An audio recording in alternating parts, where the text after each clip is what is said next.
Transportation planning in Oregon has been through quite a roller coaster this year. We're going to be talking about that today. I'm Jenni Denekas, the Communications Manager at 1,000 Friends of Oregon. And I'm Cassie Wilson, the new Legislative Manager at 1,000 Friends of Oregon. What happened during this emergency session?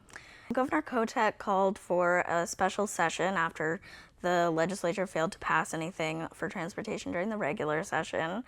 It all took place over Labor Day weekend, and I mean, it extended beyond that, but the big lift of the work was over Labor Day weekend, and there was issues with quorum, last-minute changes to the bill, a lack of transparency and public engagement.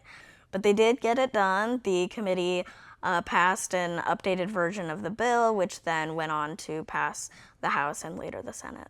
So a lot of people have been talking about how this impacts drivers, but how does this also impact transit? Yeah, so unfortunately, the biggest change that we saw to the bill during special session was, yes, they are going to be increasing transit funding, but only for 2 years, and then that funding increase is rolling back to the current inadequate levels of transit funding, which means that we are going to see service cuts across the state. I mean, there were going to be service cuts regardless of this increase because the costs of operating and maintaining transit have just exceeded the funding that we put into it. And, you know, disabled people, low-income people, older adults, folks who can't and don't drive, which is about 30% of Oregonians, are really going to be hit first and worst by this. And rural Oregon is really going to be hit because they're already experiencing layoffs and service cuts because of federal funding cuts. And so the state really did not step up to provide a long-term funding solution for transit. What does that mean for the average Oregonian? You know, transportation is a really personal issue. It obviously affects all of us in our daily lives.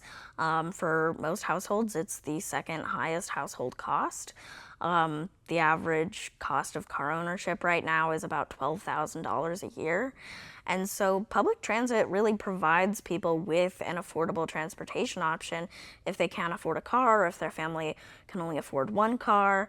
And so not having those options really can put people in a precarious financial situation with their transportation needs. So what could or should be done to address the long-term funding issues that we're facing? Yeah, so obviously this special session bill was just a budget patch for our transportation issues and does not provide long-term certainty for transit agencies or anyone really.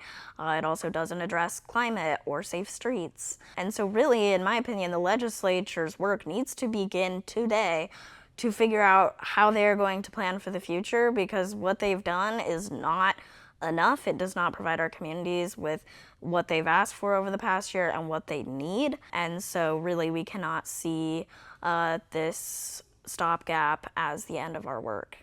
And what would you say is the best way for our audience to learn more about this issue? Yeah, I would say, you know, follow along, subscribe to our newsletter. We try to put out timely updates and especially action alerts when there is an opportunity to make your voice heard on transportation. So stay tuned, and we'll see what comes next. Great. Thank you, Cassie.